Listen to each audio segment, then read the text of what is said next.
Сәлем құрметті көрермен, бүгінгі біздің өтетін тақырыбымыз National Heroes, My Country тақырыбынан шыққан, яғни page number 28 from the students book, яғни біздің кейіпкерлер және немесе біздің батырлар десек те болады. Бұл жерде ең маңызды үш біздің кейіпкеріміз тұрған мынау Our Heroes, яғни Тоқтар Әубәкіров, Роза Бағланова және Әбілхан Қастеев. Exercise number 1. Бұл жерде яғни мына мәтінді алдымен оқып аударуымыз керек. Тыңдалым берген. Одан кейін мына жерде сұрақтарға жауап береміз. Бірінші сұрағында Who are the people? Енді сіздер білетін шығарсыздар, Тоқтар Әубәкіров кім екені. Тоқтар Әубәкіров яғни ең бірінші Қазақстанның алғаш космонавты болып табылады. Роза Бағланова дегеніміз бұл жерде біз атақты әншіміз, опера әншісі болып табылады, және де Әбілхан Қастеев бұл суретші. Who are the people?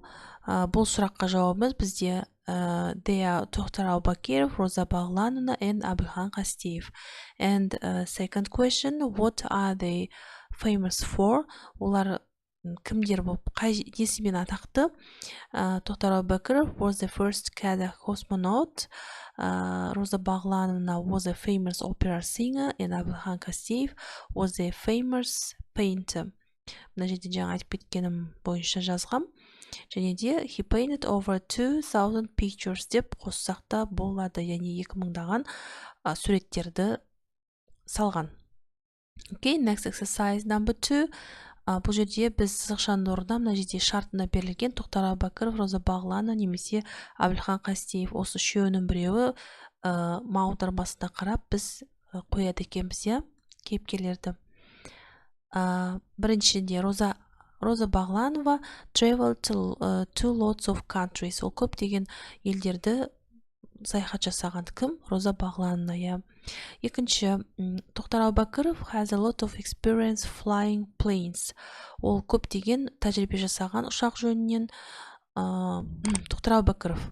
Үшінші, Әбілхан Қастеев painted over 2000 pictures. Яғни Әбілхан Қастеев 2000-даған суреттерді салған екен. Төртінші, today Тоқтар Әубәкіров trains young people. Қазіргі уақытта Тоқтар Әубәкіров өзінің ұшқыш несін, білімін жастарға үйретеді деп жазылған. Бесіншісі, Әбілхан Қастеев worked in the countryside. Ол ауылды жерлерде жұмыс жасаған дейді. Және де соңғы, Роза Бағланова started to work at 19 years old. 19 жасында Роза Бағланова жұмысын бастаған екен. Exercise number 3. Бұл жерде берілген кестенің ішіндегі сөздерді қолданып, біз астындағы кестені толтырады екен. Біз әрқайсының өзінің тиісті сөздері бар екен. Әрине, бұның барлығы біздің атақты әншіміз, ұшқышымыз, тағы басқа. Суретшіміз дегенім, Окей, үшіншісін қараңыздар. Тоқтар Әубәкіров қайсы кіреді? Test pilot, cosmonaut and trainer. Роза Бағлановаға singer, performer and solist. Үшінші, Әбілхан Қастеевқа farm worker, railway worker and painter. Next exercise number 4. Бұл жерде біз грамматика келгенге question tag деген. Question tag дегеніміз ол бөлінбелі сұрақ, яғни бұл жерде берілген өтірге дейін өтір арқылы жасалынады.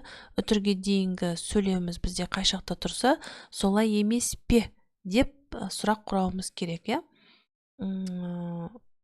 Қазір түсіндірем, қараңыздар. Біріншісінде, егерде өтірге дейінгі біздің сөйлеміміз жай сөйлем болса, солай емес пе деп сөйлем құрау үшін біз оны анықтап аламыз қай жақ екенін, және де көмекші етістігін қолданып болымсыз түрдегін жасаймыз. Мысалы, мынау біріншісінде көрініп тұрғандай doesn't he, солай емес пе. Яғни бұл фотода маңызды ер кісі көрініп тұр, солай емес пе. Doesn't he, көрдіңіздер ме? ары қарай екіншіде бұл жерде түрге дейін қарасақ болымсыз түрдегі тұр isn't деп, иә. Бұл жерде көмекші етістік is, яғни біз is it дей саламыз.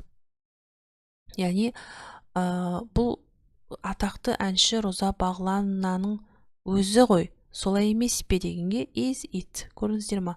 Абылхан Қастеев's painting are beautiful. Are not they? Мінекей солай болады. Бесінші сұрақта бұл жерде тапсырмада қара сөздің біреуін тауып аламыз, біреуін таңдаймыз.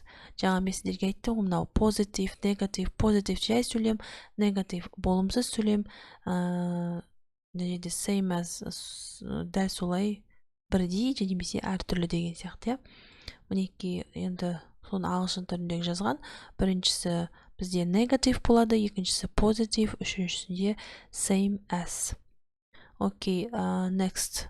Яғни мынау мәтін өте оңай, әрқайсысын сипаттап жазған. Және де 6-шы тапсырмаға көшетін болсақ, 6-шы тапсырмада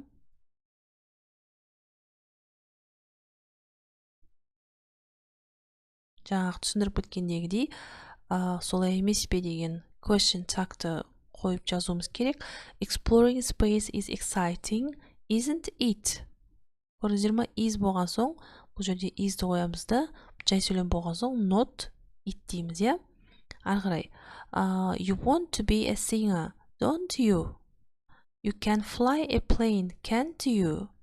Our math homework wasn't had, was it? Their songs are cool, aren't they? You can't speak Japanese, can you? Балалар, осымен сабағымыз аяқталды. Келесі сабақ кездескенше сау болыңыздар.